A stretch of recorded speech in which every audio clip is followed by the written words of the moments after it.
네, 자유의 창 시청자 여러분 반갑습니다. 자유의 창의 김재홍입니다. 자, 오늘은요, 부정선거전, 부정선거 세계대전이죠. 부정선거 세계대전 전황 분석을 이어가 보겠습니다.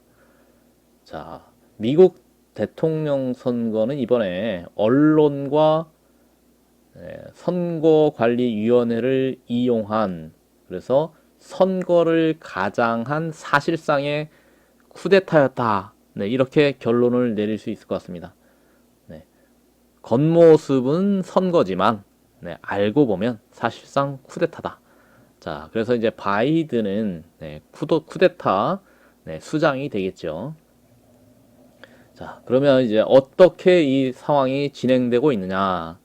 뭐 그동안 요 며칠이죠. 요 며칠간 참 극렬한 언론들의 바이든 띄우기, 바이든 당선 호소자 만들기에 아주 열을 올렸습니다. 자, 그런데 그 작전이 실패로 돌아가고 있는 것 같아요. 실패로 돌아가는 실패한 작전이 될 것 같다. 그 반면에 이제 바이든을 저격하는 스팅 오퍼레이션, 스팅 작전이 진행되고 있다 하는 소식들을 듣게 됩니다. 자, 그럼 이제 저는 오늘 전황 분석에 앞서서 제가 비교해보고 싶은 것들이 있더라고요. 이 작전이 도대체 어떻게 진행되고 있느냐? 그 작전을 비교하는 데는 우리 대한민국에서의 부정선거전과 미국에서의 부정선거전을 좀 비교해 볼 필요가 있습니다. 네, 그래서 우리 박근혜 대통령이 어떻게 보면 작전에 말렸죠. 네, 작전에 말려서 현재 고생을 하고 계신데, 뭐 아직 돌아가시지 않았으니까 뭐 아직 끝난 전쟁은 아닙니다. 어쨌든 그래도 우리 대한민국에서의 부정선거전과 현재 트럼프 대통령이 치르고 있는 미국에서의 부정선거전을 좀 비교해 볼 필요가 있다. 자, 그래서 제가 오늘 그 비교 분석을 좀 해보겠습니다. 우리 박근혜 대통령을 제가 그렇게 뭐 썩 그렇게 호감이 있었던 건 아니지만, 현재로서는, 그 박근혜 대통령의 그 억울함은 반드시 풀어줘야 된다. 저는 그런 입장에 있고요. 이제 감옥에 가 계신데, 저 모습은 그 정규제하고 인터뷰를 하실 때의 모습이에요. 그때의 우리 박근혜 대통령의 입장은, 그 인터뷰를 볼 때 저의 그 당시에 제가 들었던 생각은 너무나 주변에 뭐라 그럴까요? 조직이 없다. 제대로 된 조직을 이끌 만한 스태프들이 없었다. 그런 좀 안타까움이 느껴지는 그런 모습이에요. 자, 우리 이제 박근혜 대통령이 그 당시 16년에 겪었던 그 어떤 인적 인프라가 전혀 없는 그 모습을 우리가 잊으면 안 됩니다. 왜 그렇게 그런 상황으로 몰고 갔는가? 우리는 그 점을 좀 반성할 필요가 있고, 또 그 반면에 이번에 바이든과 또 친중 세력들에 의해서, 또 친중 글로벌리스트라고 해야 되나요? 아무튼 딥스테이트를 이루고 있는 자들과 그 모든 언론을 장악하고 있는 자들과 전쟁을 치르고 있는 트럼프 대통령. 이 두 분은 도대체 어떤 차이가 있는 거냐? 그 점을 제가 좀 착안을 해서 몇 가지 좀 비교되는 점을 좀 분석을 해봤습니다. 박근혜 대통령은 현재로서는 작전에 실패해서 구치소에 가 계시고, 그건 뭐 한 이제 3년이 넘는 시간을 아주 생 고생을 하고 계시죠. 자, 그 생 고생을 하게 된 원인이 있는 거죠. 원인이 있고, 또 그 반면에 이번에 트럼프 대통령은 뭐 선거가 있기 전에 미리 부정선거가 있을 것이다. 아주 이렇게 미리 경고를 하고, 뭐 5월 달부터 경고를 했다고 하죠. 그리고 사실상 부정선거에 대해서 대비하라고 한 거는 2018년부터다. 뭐 그런 얘기도 나옵니다. 자, 그래서 이번에 선거를 딱 치르면서 개표가 진행되는 과정 중에 모든 것을 지켜보고 있다가 막판에 바이든 우편 투표지들 부정이 드러나는 것 같으니까 바로 개표 중단을 시키고 네, 소송전에 들어갔습니다. 자, 그건 정말 신속한 거거든요. 네, 미리 작전을 짜고 준비했다. 뭐 그렇게 보이는 거예요. 네, 바이든이 이제 부정선거범 예비 음모에서 기수범이 되기를 기다린 거다. 그렇게까지 볼 수 있는 거죠. 자, 그렇다면 박근혜 대통령과 트럼프 대통령은 도대체 어떤 차이가 있는 거냐? 좀 보여드려야겠죠? 예. 자, 요렇게 좀 제가 간단하게 뭐 다는 아니고 일부만 좀 정리해봤습니다. 자, 박근혜 대통령과 트럼프 대통령의 차이. 이번에 트럼프 대통령은 부정선거전에서 승리를 할 것 같아요. 그 반면에 이제 우리 박근혜 대통령은 작전에 실패해서 구치소에 가서 계시는 이 아주 극과 극의 상황인데 왜 그런 극과 극의 상황이 생겼냐? 일단은요. 이게 이제 어떤 전쟁을 치르려고 하면 그렇죠? 뭐 군사들이 있어야 될 거 아닙니까? 네. 그리고 작전을 지휘하는 뭐 작전 참모도 필요하고 네. 뭐 정보 참모도 필요하고 이렇게 스텝들이 있어야 되는데 박근혜 대통령은 그 스텝들 속에 배신자들이 널려 있었다. 뭐 이루 말할 수가 없죠. 이름을 다 거론할 수가 없어요. 네. 그 사기 탄핵을 하는데 그 주동을 했던 국회 법사위원장이 같은 당이에요. 같은 당. 그 당시 새누리당 권성동이 뭐 완전히 뭐 주군의 등에다 칼을 꽂는 거죠. 거기에 또 김무성, 유승민 등등등 완전 국회의 배신. 그리고 또 뭐 검찰총장 나중에 박근혜 대통령을 검찰에다가 그쵸? 수사를 해서 특검에서 법원에다가 기소를 하는 그 과정 중에 뭐 검찰총장이든 그렇죠? 뭐 법무부 장관이든 전부 배신자들 뿐이에요. 그리고 9명의 그 헌법재판소의 재판관들 최소한의 뭐 법관의 양심은 지키겠지 했던 것이 여지없이 무너졌죠. 그 8명, 나중에 이제 한 명은 빠져서 8명, 강일원이니, 이정민이, 김희순이, 참 그 이름들을 우리가 잊을 수가 없습니다. 아마도 그 헌법재판소의 재판관들이 대한민국의 법치주의를 허물어 버렸다. 그래도 뭐 그렇게 그게 과장된 말이 아닙니다. 그렇죠? 거기에 또 플러스 언론이라는 거, 지금까지도 언론이 아니죠. 이건 뭐 우리가 흔히 표현하기를 정크, 그러죠. 정크, 스레쉬. 또 어떤 표현들은 또 기레기, 그렇게 표현합니다. 기레기. 정론이 사라진 언론. 그래서 이것이 저쪽에 중공의 환구시보라고 해요. 환구시보. 또 평양에 가면 또 뭐가 있나요? 평양에 가면 노동신문이라고 해요. 노동신문. 뭐 그 정도 수준으로 내려갔죠.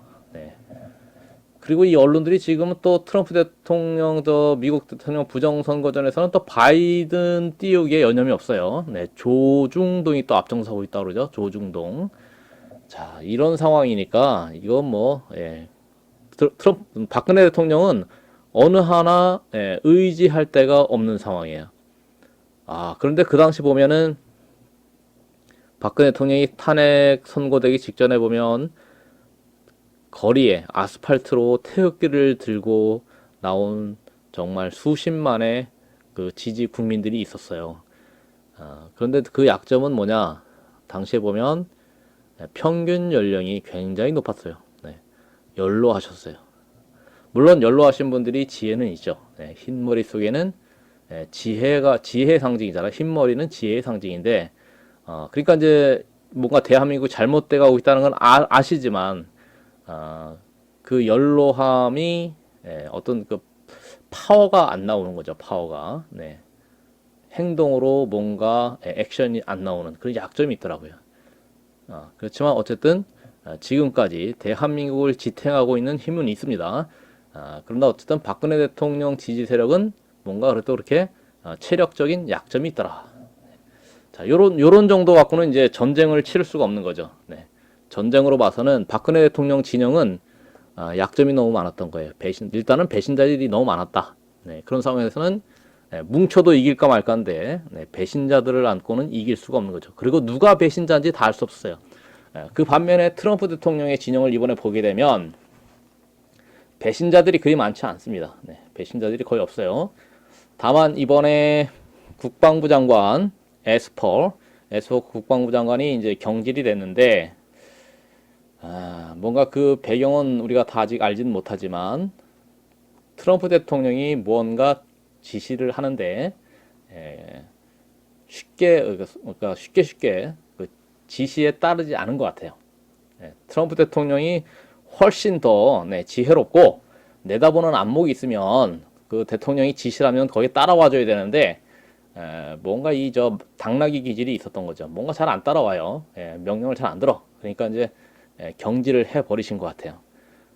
그리고 거기에다가 크리스토퍼 새로운 대테러 센터장이라는 사람을 크리스토퍼 밀러라고 하나요? 크리스토퍼 밀러. 그 대테러 센터장을 이제 국방부 장관 대행으로 임명을 했다고 그래요. 자, 그러면은 이게 뭔가 심상치 않은 거예요.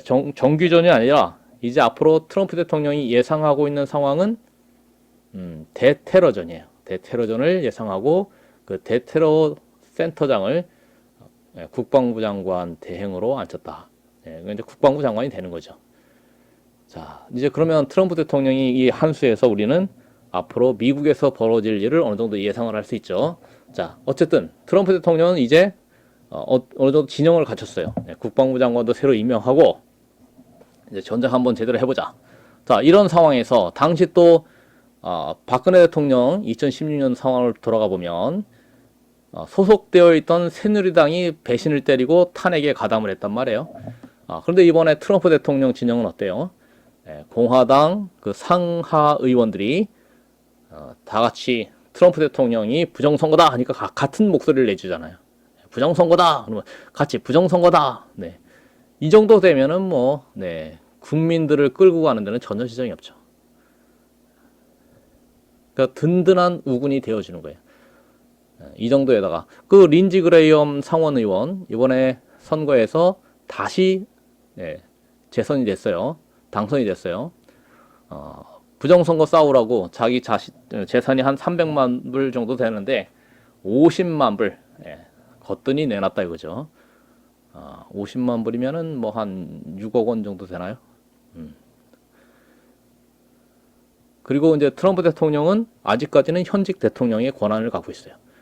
자, 그러면서 폼페오 장관, 국무장관 그 소식에 의하면 이제 차기, 이제 세컨드 그 내각을 준비하고 있다. 그렇죠? 내각을 착실히 준비하고 있다.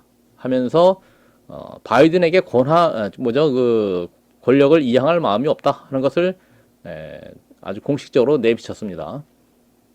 그리고 그 가지고 있는 권한으로 법무부 장관에게 부정선거 수사하라 라고 명령을 할 수 있다. 그러면 미국의 부정선거전은 어때요? 공권력을 이용해서 FBI 수사력을 이용해서 부정선거범들을 수사 들어갈 수가 있는 거예요. 그런데 박근혜 대통령은 그런 권한을 전혀 활용하지 못했죠. 사기 탄핵 세력들을 수사할 수가 없었어요. 검찰총장이 배신하고, 그렇죠? 법무부 장관이 배신하니까 그 사기 탄핵을 진행했던 세력들을 검거하지 못했다는 거죠. 근데 이번에 트럼프 대통령은 뭐예요? 전혀 달라요. 그리고 선거 유세를 통해서 오프라인상에서 미국의 국민들이 누구를 지지하는지가 드러났어요. 그렇죠? 트럼프 대통령 유세에서는 구름 같은 군중들이 모였습니다. 그 반면에 바이든의 유세에는 썰렁했어요. 눈에 띄는 사람이 안 보여요. 그런데 그 눈에 띄지 않는 사람들에 대고 바이든이 손을 흔들어요. 자, 그것은 뭐예요? 바이든 눈에는 뭐가 보였을까요? 네, 귀신들이 보인 거죠. 그래서 결국 이번에 선거에 유령들이 투표를 많이 했다고 그래요. 네, 유령들. 그러니까 바이든의 지지 세력은 유령들이었던 거죠. 네, 좀비들. 이미 이 세상에 존재하지 않는 유령들의 지지를 받고 있는 바이든. 뭐 그렇게 된 거예요. 자, 그리고 이번에 이제 아무튼 이제 우리 미국의 국민들은 현재 살아있는 국민들은 트럼프 대통령을 지지한다. 눈에 띄는 확인할 수 있는 그런 지지 세력이 있는 거죠. 또 거기에 트럼프 대통령은 대통령이 직접 나서서 이번에 선거가 2020년 11월 3일 대통령 선거가 부정선거였다라고 이제 홍보를 하고 다닙니다. 우리 대한민국 같은 경우는 그게 안 됐잖아요. 그렇죠? 네. 언론도 안 도와줘. 또 뭐가 힘 있는 그 권력을 갖고 있는 아니면은 뭐 최소한 국회의원 배지라도 달고 있는 자들이 앞장을 서야 되는데 나서진 않잖아요. 특히 부정선거로만 보게 되면 나중에 비교해드리겠지만 전혀 나서질 않았습니다. 오히려 부정선거범들 도와줬죠. 자, 이번에 이제 트럼프 대통령은 법무부에다가 지시를 했다고 합니다. 부정선거 수사해라. 근데 아마도 이제 행정부, 법무부가 본격적으로 행동에 나서는 거는 뭐 선거 끝나고 일정 시간이 지나야 되는 모양이에요. 한 이번 주 목요일부터 본격적으로 나설 것이라는 그런 소식이 있습니다. 자, 아무튼 전쟁을 함에 있어서 진영 비교를 해보게 되면 박근혜 대통령과 트럼프 대통령을 비교해 보면 트럼프 대통령의 진영이 든든하다. 이런 상황에서는 전쟁에 질 수가 없는 거예요. 더구나 부정선거를 저지른 자들과의 명분 싸움에서 부정선거를 밝히려고 하는 쪽이 명분을 가져가는 거죠. 그렇다면 명분도 좋아요. 그 다음에 진영도 든든해요. 진영 자체가 흔들림이 없습니다. 그러다 보니까 뭔가 흔들어 보려고 트럼프 대통령 진영을 흔들어 보려고 뭐 트럼프 대통령 부인 뭐 누굽니까 그 트럼프 대통령의 부인과의 사이에 뭐 불화가 있는 것처럼 거짓 뉴스를 CNN이 만들어서 뿌리잖아요.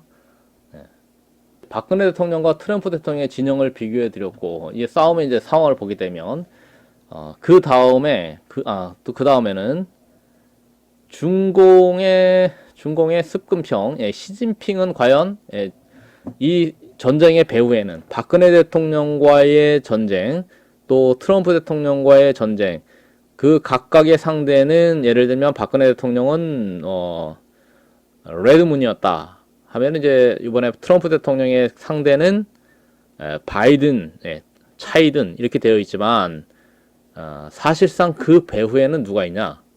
공통점으로는 시진핑이 있습니다. 습근평. 근데 그 습근평의 상황이 우리 박근혜 대통령을 공격할 때와 트럼프 대통령을 공격할 때의 상황이 어떠냐 이거죠.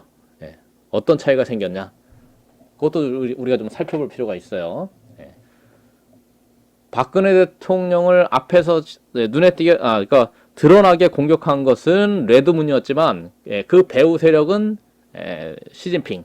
또 이번에 트럼프 대통령을 공격한 것은 명목상으로는 바이든이지만 그 배후 세력은 시진핑. 공통된다 이거죠. 그럼 이 전쟁의 배후 세력인 시진핑이 박근혜 대통령을 상대로 전쟁할 때와 현재 트럼프 대통령을 상대로 전쟁을 하는 이 상황에서 동일하냐 이거죠.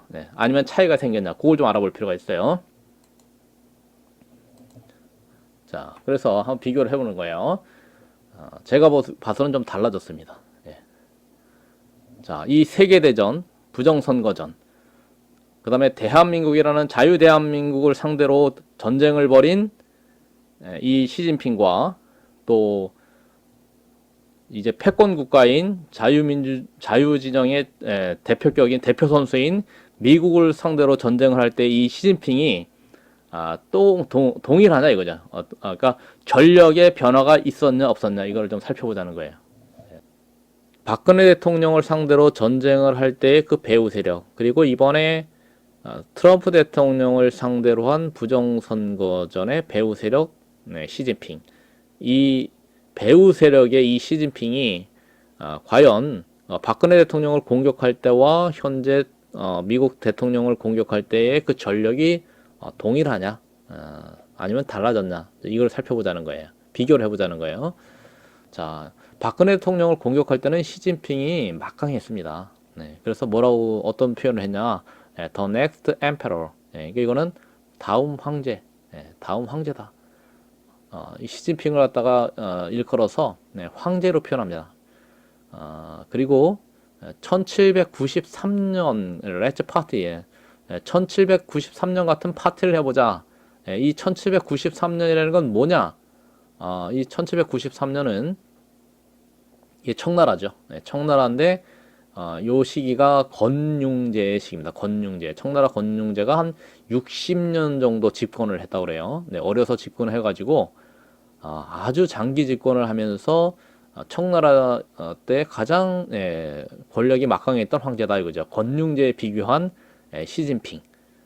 청나라라는 나라가 건국을 해가지고 가장 권력이 막강했던 시기의 황제, 건융제에다가 시진핑을 비교를 한 거예요.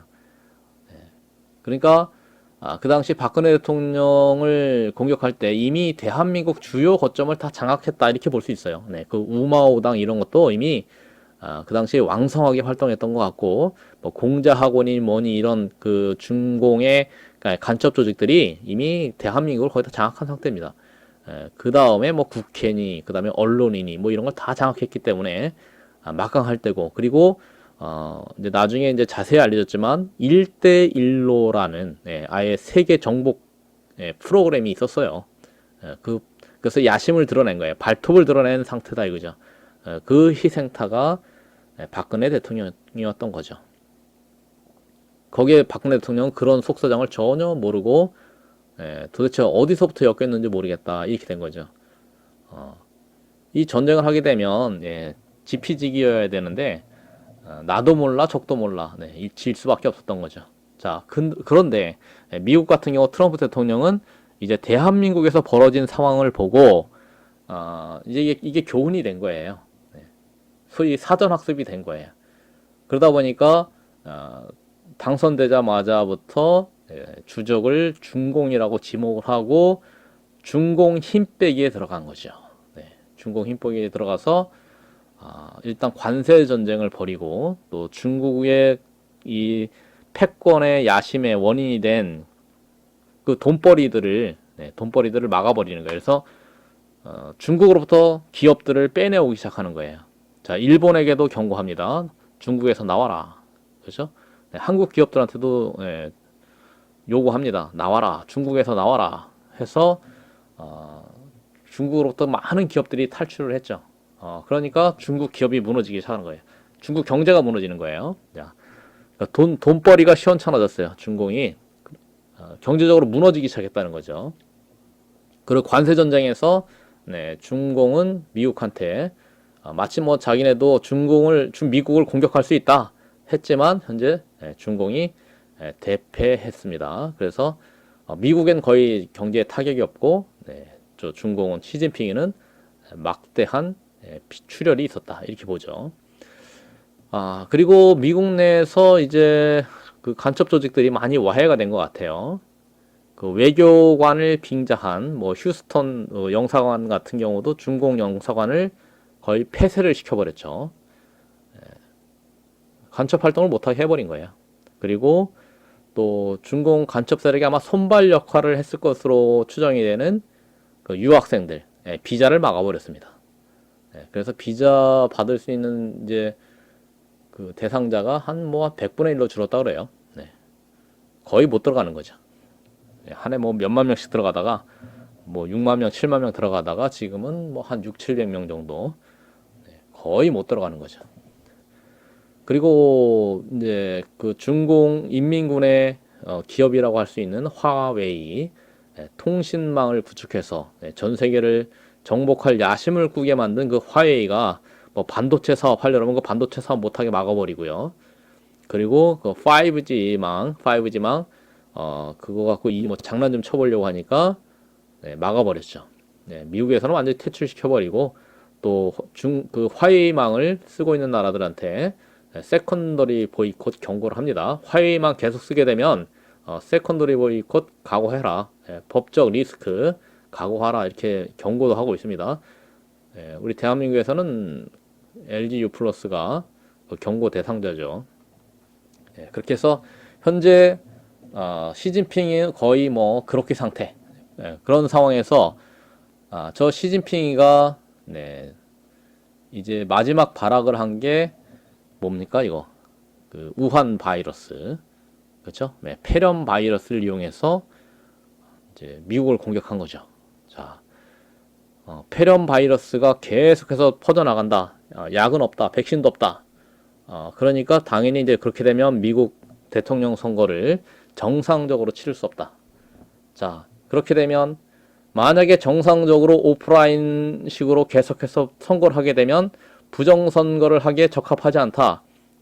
그러니까 부정선거를 하기 좋은 제도 쪽으로 몰이를 해야 된다. 그게 우편 투표죠. 우편 투표를 하게 하기 위해서 계속해서 바이러스야 퍼져라 이렇게 한 거죠. 계속해서 바이러스가 확산되고 있는 것으로 홍보를 한 거예요. 거기에 일조를 한 게 또 대한민국이에요. 마스크 안 쓰면 뭐 벌금 10만 원 이래가면서 누구나 마스크를 쓰고 다니는 분위기로 만들게 되면 누가 봐도 야, 바이러스가 계속 엄청나게 퍼지고 있구나. 그럼 바이러스 그치요. 전염을 막으려면 선거도 우편 투표해야 되겠구나. 이렇게 분위기를 만들어 준 거죠. 그러면 결국에는 우한 바이러스를 퍼뜨린 목적은 타겟은 어디 있느냐? 미국 대통령 선거에 있었다 이거죠. 미국 대통령 선거를 우편 투표로 몰이를 하고 그 우편 투표를 갖고 장난을 치겠다 하는 것이 이번에 미국 대통령 선거를 통해서 드러났다 이겁니다. 그렇게 보여요. 그리고 그러면 미국 대통령 선거를 장난치기 위해서 우한 바이러스를 만들어서 퍼뜨린 그 죄도 결코 가볍지가 않은데 더구나 거기에다가 미국 대통령 선거에 부정에 개입했다. 두 가지 혐의가 시진핑에게 붙어버리는 거예요. 한 가지 혐의만 갖고도 드러나면 거의 사형인데 이번에 두 가지 혐의가 붙는다. 거의 죽을 죄를 진 거죠 이제. 자, 아무튼 시진핑은 대한국전, 박근혜 대통령을 상대로 전쟁을 할 때와 이번에 미국 트럼프 대통령을 상대로 전쟁을 할 때의 상황이 전혀 다르다. 황제로 칭해지던 그런 시기에서 한 4년 정도? 4년 지나면서 4년 정도 지난 거죠. 4년 정도 지나면서는 이제 거의 죽을 운명에 처해 있다. 중대한 혐의를 두 개를 뒤집어 쓰고 중국 경제는 완전 망가뜨려 먹고 미국으로부터는 이제 계속 얻어맞을 일만 남은 그런 처량한 신세가 되었다. 자, 그럼 이 전쟁을 누가 이길까요? 미국이 트럼프 대통령이 시진핑에게 질까요? 이길까요? 이렇게 되는 겁니다. 이제 비교해 드릴 거는 그 다음 비교해 볼 내용은 부정선거에 대해서 이걸 전쟁을 하려고 하면 그 부정선거를 당한 진영, 예를 들면 이제 대한민국으로 치면은 뭐 현재 야당, 또 미국 같으면 공화당, 자 이렇게 부정선거를 당한 쪽의 그 정치인들이 이제 어떤 태도를 보이냐, 이게 한국과 미국의 차이가 있느냐 이걸 좀 보자고요. 아주 많은 차이가 있습니다. 미국 쪽의 현재 정치인들 공화당의 대응이 정말 정상적인 거예요. 그런데 대한민국은 아주 달랐어요. 정상적이지 않았어요. 전혀 기대를 벗어난 도무지 이해가 안 되는 그런 행동들을 했습니다. 자, 한국은 어땠어요? 부정선거가 일어났다 그러니까 오히려 그 정치인들이 아무 말도 안 합니다. 이걸 가지고 철저히 함구했다 이렇게 표현하면 되겠죠. 철저히 함구. 자, 그래서 5구 보궐대선 2017년도에 5구 보궐대선에서 부정선거 시비가 불거졌습니다. 왜냐하면 그때는 투표용지의 모형이 달랐다, 이런 증언들이 올라왔단 말이에요. 그래서 투표용지가, 자, 그 후보자와 후보적한 사이에 여백이 있는 것과 없는 것 두 가지가 있었는데, 그 후보적한 사이 여백이 없는, 그래서 그 줄 모양이, 투표용지에 그 인쇄되어 있는 박스의 줄 모양이 두 줄짜리가 있고, 그러니까 그러니까 이 줄과 줄 사이 여백이 있는 것과 없는 것, 이렇게 차이가 있었단 말이죠. 그래서 뭔가 부정선거 의혹이 불거졌고, 또 통계가 정상적이지 않았어요. 그리고 선거 그 통계가 이게 유세하고도 맞지가 않아요. 네. 거기에 더해서 예를 들면 그 문재인이면 문재인, 아니면 홍준표면 홍준표의 그 각 지역에서, 지역에서 예를 들면 구로구에서 수궁동, 근데 그 통계가 나온 것이 정상적이지가 않은 거예요. 거의 유사해야 되는 지역에서 순위가 바뀌어요. 1위와 3위의 순위가 바뀌어요. 예를 들면 문재인이 1위를 대부분 했는데, 같은 동입니다. 같은 동에서 그 투표소가 하나는 홍준표가 1위를 하고 문재인이가 3위를 해요.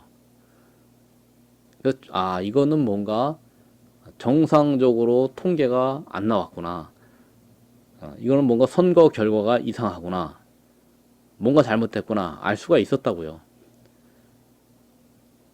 그리고 그때 이제 5구 보궐대선에서 이제 많은 국민들이 그 5구 보궐대선 무효소송을 들어갔는데, 거기서부터 QR코드며 또 사전투표용지에 투표관리관이 도장을 찍게 되어 있는 것을 인쇄하는 거며, 이런 이제 공직선거법을 위반한 부분에 대해서 소송이 들어갔다고요. 그러면 같이 그것을 지원해 줘야 되잖아요, 야당이. 그런데 안 하더라고요. 안 해요. 그리고 자, 그러면서 홍준표는 선거가 끝나자마자 미국으로 가버리더라고요. 그래서 갔다 오려나? 갔다 와서 싸우려나? 안 싸우더라고요.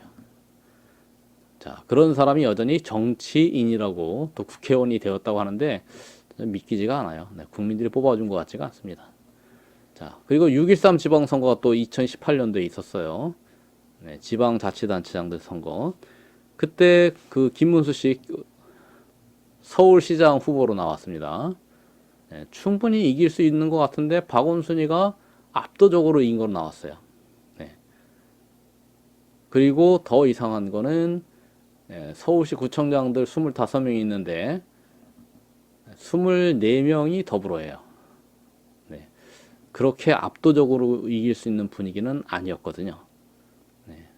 거기에 더해서 그 경기도 지역구 의원들, 경기도 지역구 의원들, 경기도의원이죠. 경기도의원, 지역구 의원들 99%가 또 더불어예요. 자, 그런 것도 도무지 믿겨지지가 않는 건데, 그래서 부정선거를 얘기했더니 그 김문수 서울시장 후보로 나왔던 사람이 부정선거는 없다. 그래서 부정선거 싸우라 하는 그런 요구하는 국민들한테 당신이 싸워라 이랬단 말이에요. 자, 그리고서는 이제 또 4.15 총선이 넘어왔어요.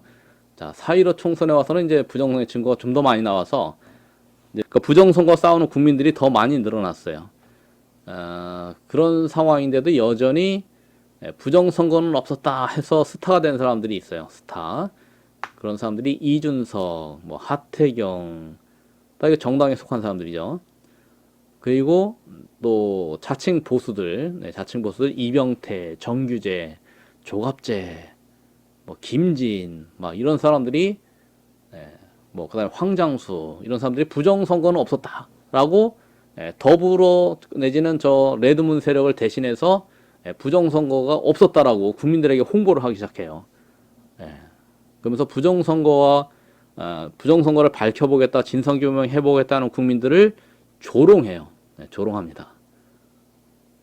자, 그런 이제 대한민국의 그런 모습과 비교해서 미국은 어때요? 미국 공화당은 이번에 네, 대통령이 앞장을 서서 네, 아예 선거 종료 그러니까 선거가 개표가 끝나기 전에 즉각적으로 반격해서 부정선거라고 선포를 하고 소송이 들어가잖아요.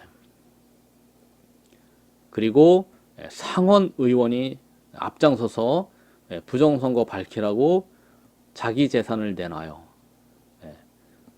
한 300만 불 갖고 있다는 분이 50만 불을 내놔요. 자, 이거는 뭐 대단한 거죠. 그리고 이제 부정선거 만약에 그러니까 부정선거를 목격한 부분에 대해서 증거를 제출하거나 단순 제보만 해도 1,000만 원을 주겠다. 그리고 결정적인 증거를 제보해주면 아마 12억 원을 준다 그래요. 자, 이쯤 되면은 부정선거 증거가 안 나올 수가 없죠. 우리 대한민국에서는 전혀 기대할 수 없었던 어쩌면 이제 너무나 당연한 그런 것들이 미국에서는 그대로 현실화되고 있는 거예요. 너무 부럽죠, 이게. 그리고 대통령이 이제 직접 거리로 나서서 국민들을 상대로 부정선거 진상 규명을 요청하는 그 집회를 하겠다라고 선언을 해버립니다. 우리 대한민국에서는 부정선거가 있었다 하는 것을 국민들이 아예 몰라요. 몇몇 부정선거를 알리겠다고 나선 국민들의 목소리는 언론을 탄 적도 없고,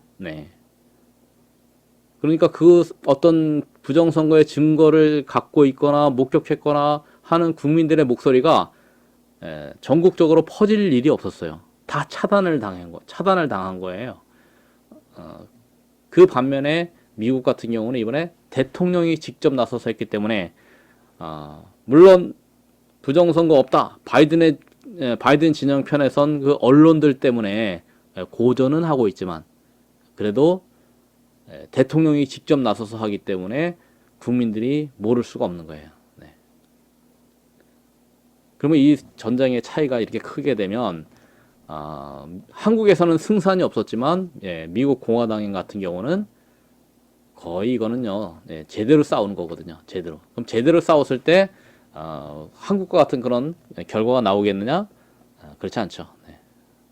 그래서 미국 공화당은 이번에 부정선거전에서 승리할 가능성이 높은 거예요.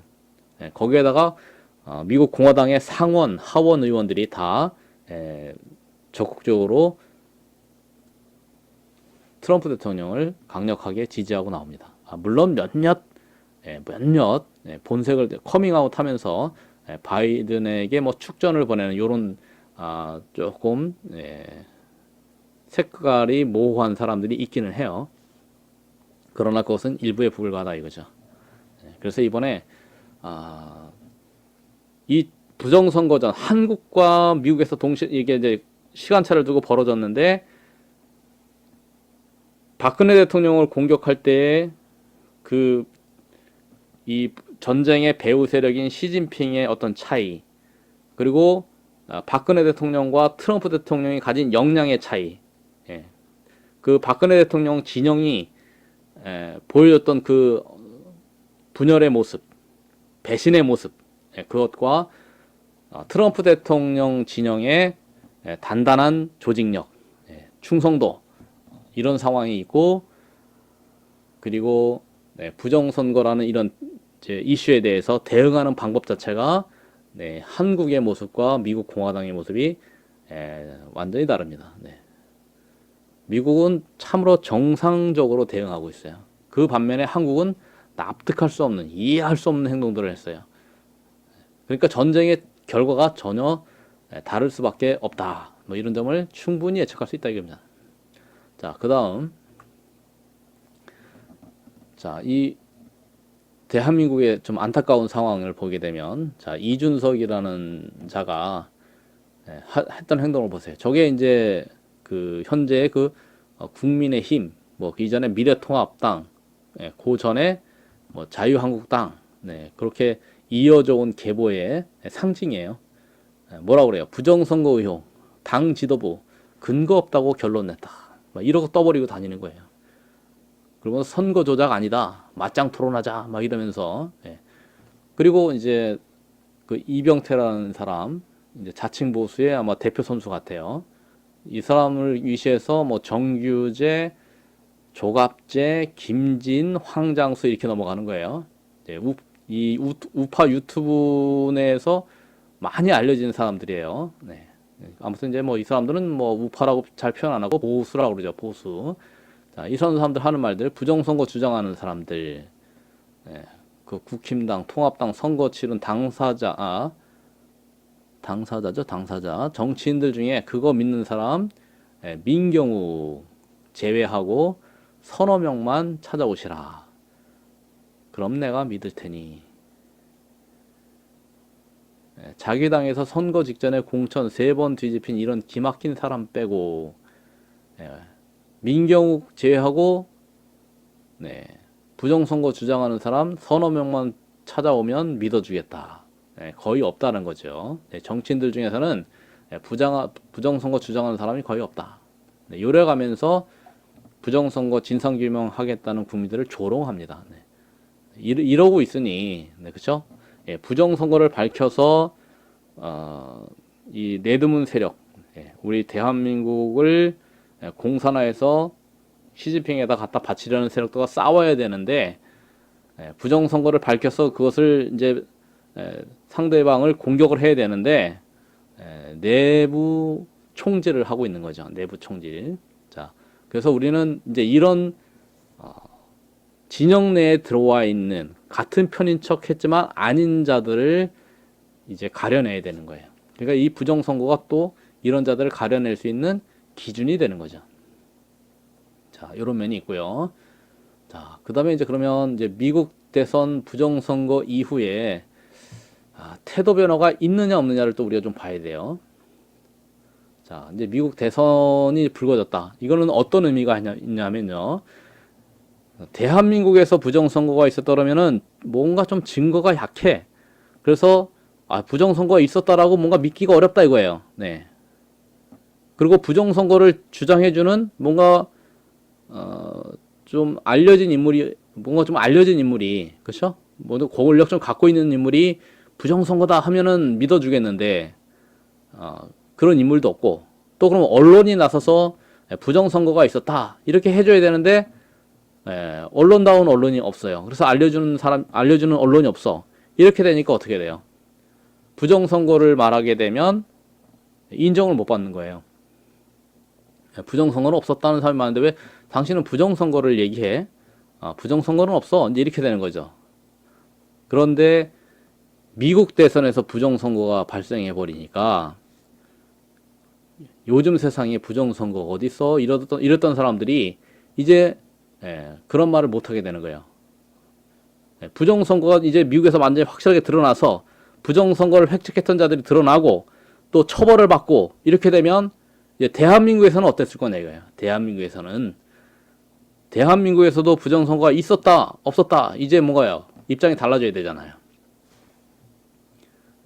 아직 미국에서 확실하게 법원에서 부정선거다는 결론이 나기 전이지만 미국에서 대선에서 부정선거에서 대통령이 주장하는 이런 상황이면은 이제 웬만큼 알 사람들은 다 알죠. 자, 이런 상황에서 아직도 대한민국 부정선거 인정 못하겠다. 이런 상황인데 그나마 이제 미국 대선 부정 소식을 듣고 부정선거가 있기는 있었구나. 이제 이렇게 인정하는 사람들 나오기 시작했다 이거죠. 이제야 인정하는 거예요. 좀 늦었어요. 그러니까 우리는 이제 그런 사람들을 좀 늦은 걸 가지고서 형광등 그래요. 형광등이라는 게 불이 이제 요즘 잘 안 쓰는지 모르겠지만 요즘은 다 LED지만 형광등 들어오는 거 알겠지만 깜빡깜빡하면서 좀 늦게 들어와요 불이. 그래서 좀 불이 늦게 들어오는 경우를 형광등이라고 하는데 그 형광등 같은 사람들. 근데 이런 분들은 어쨌든 이제 부정선거 인정하고 부정선거를 밝혀보겠다는 이제 진상규명 쪽에 힘을 실어주게 되면 이런 사람들은 뭐 정상 참작은 해야죠. 그래서 사형은 면할 것 같은데 그런데 이런 상황에서도 미국에서 대통령 선거에서 부정이 일어났다. 부정으로 바이든이 당선됐다 하는 것을 아직도 인정 못하는 사람들. 그러면서 트럼프 대통령을 공격해요. 엉뚱한 주장하고 있다. 그렇죠? 결과에 승복을 못한다 이러면서 바이든 쪽, 부정선거를 저지른 쪽을 지지한다. 이런 사람들은 우리가 가리켜서 이거 감이 없다. 땡감이 없다. 자, 이런 사람들은 좀 아둔하다. 이런 사람, 아둔한 사람들은 그 아둔함 때문에 이제 반드시 뭔가 대가를 치러야 되겠죠. 자, 이제 아무튼 이제 우리 대한민국 국민들의 뭔가 이제 변화가 필요한 거예요. 그래서 이제 이 시점에 미국 대통령 선거의 부정의 전모가 드러나려고 하는 이 시점에 여전히 부정선거 인정 안 하고 반기를 들다가는 반드시 대가를 치르게 된다 하는 부분을 좀 정리를 해 두고 갑니다. 자, 그리고 이제 미국 소식을 잠시 이제 전황을 다시 한번 살펴보자면, 바이든이 거의 다 이겼다. 이렇게 이제 발표를 하고 이제 자칭 당선자 행세를 하죠. 바이든이. 그 바이든이 그 확보했다는 한 290석 그 뭐죠? 그 선거인단 그것이 이제 무너지고 있는 것 같아요.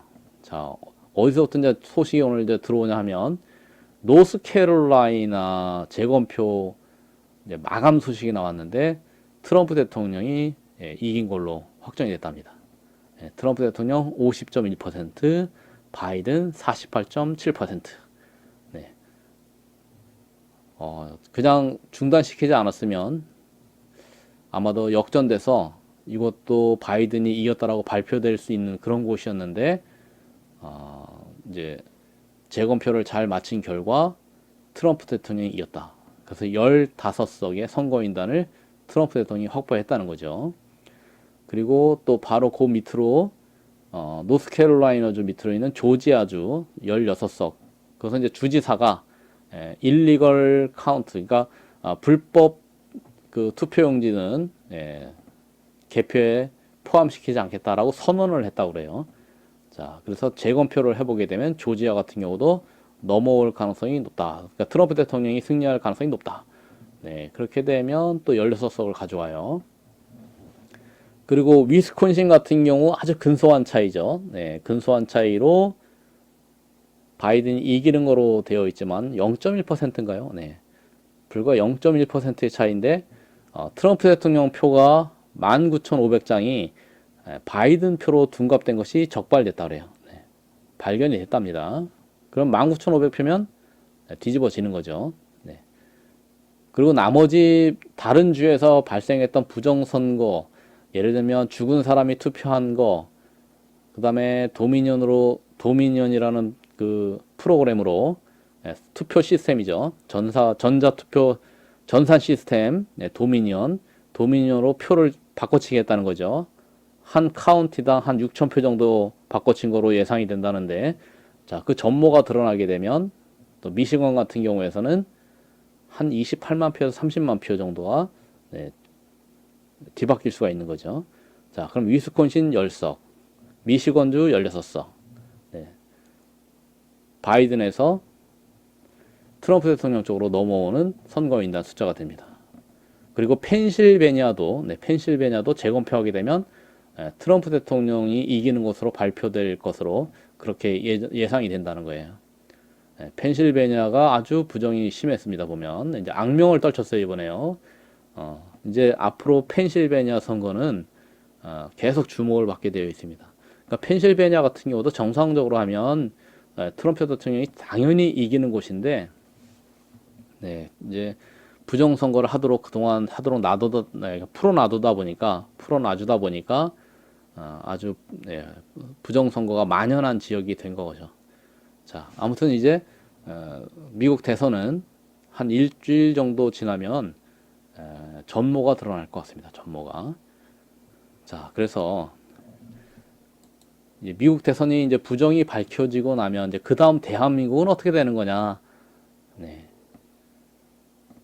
사실 이 대한민국 선거는 미국 대선 우리가 대한민국에 부정선거가 있었다라는 것을 우리가 알림으로써 미국에 도움이 된 점이 많죠. 그리고 이번에 미국 대선이 이제 그러면 전 국민에게 알려지고 전 미국에 알려지면서 트럼프 대통령이 이기고 트럼프 대통령이 승리를 하고 부정선거인 게 밝혀지면 그 결과가 또 어디로 옵니까? 대한민국으로 와서 적용될 가능성이 높죠. 그러면 뭐 우리는 그 파주 진동면, 뭐 철원 군부면 이런 데서 유령 투표가 있었고, 또 미국 미시건에서는 또 죽은 사람들이 투표했고, 자, 이런 것들이 유사하기 때문에 그대로 미국에서 밝혀진 부정선거의 전모가 대한민국에도 적용된다 이겁니다. 그러면 미국의 도미니언이라는 전산 프로그램의 장난으로 표가 뒤바뀌었다. 그러면 우리 이제 대한민국 전산 그 사전투표 통합선거인 명부도 오픈하라 할 수가 있게 되는 거죠. 그거를 이제 사법부가 나서서 보호를 못 해줍니다. 그 보호해주다가는 부정선거에 은폐하려고 하는 그런 이제 뭐랄까 범죄 은폐 행위를 뒤집어 쓰게 되죠. 그러면 또 처벌받게 됩니다. 아마도 그 미국 개표장에서도 개표 선관위원들이 장난을 친 것 같은데 그런 증거들이 나올 거예요. 그러면 우리 선관위원들도 똑같이 의심받게 됩니다. 자, 그럼 이제 미국의 부정선거가 그 전모가 드러나게 돼 있고, 이제 뭐 FBI가 수사 들어가고 하면은 드러날 수밖에 없죠. 또 미국 법무부가 개입을 하고, 그리고 이게 전쟁 차원이기 때문에 저 배후 세력이 중공으로 보기 때문에 뭐 대테러 센터장이 이제 국방부 장관을 맡고 있고, 또 뭐 그 그 바이든 세력들도 쉽게 물러나지 않고 내란을 일으킬 가능성도 있다는 거죠. 그래서 대테러 센터장을 국방부 장관 쪽으로 이제 이렇게 임명을 한 거니까 뭐 제대로 뭔가 드러날 것 같습니다. 그러니까 제대로 드러나게 되면 우리 대한민국에서도 이 부정선거가 제대로 드러나고 그렇게 되면 이게 4.15 총선에만 국한된 게 아니잖아요. 국회의원 선거만 부정선거다 이게 아니거든요. 우리 대한민국은 박근혜 대통령이 탄핵되온 이후로 일어났던 대규모 선거들이 다 의심을 받아야 되거든요. 그러면 6.13 지방선거, 그렇죠? 뭐 증거가 없어졌다? 그래도 찾아보면 나오게 돼 있고, 그리고 5구 보궐대선 같은 경우는 아직도 소송이 진행 중에 있어요. 그리고 그 5구 보궐대선은 소송이 진행 중이기 때문에 증거를 인멸하면 안 됩니다. 그대로 다 있어야 됩니다. 그런데 만약에 좀 알아보자, 증거 제출을 하라 했는데 증거가 다 없어졌다. 그러면 이거는 뭐예요? 증거인멸이에요. 그래서 5구 보궐대선까지도 진상 규명이 될 가능성이 있고 5구 보궐대선이 부정선거였다라는 것은 레드문이 자격이 없는 거다 이렇게 되는 거예요. 레드문이 자격이 없어요. 청와대에 있을 자격이 없어요. 그렇게 되면 완전히 뒤집어지는 거죠. 판 자체가 완전히 달라지는 거예요. 저는 이번에 만약 미국 대통령 선거 저 부정으로 완전히 드러나서 트럼프 대통령이 제대로 바이든 저 친중 세력들을 제압하고 나면 대한민국에서도 5구 보궐대선 무효소송 승소 판결까지 기대합니다. 뭔가 엄청난 지각 변동이 일어날 것을 기대하면서 오늘 방송을 마치겠습니다. 함께 시청해 주셔서 감사합니다.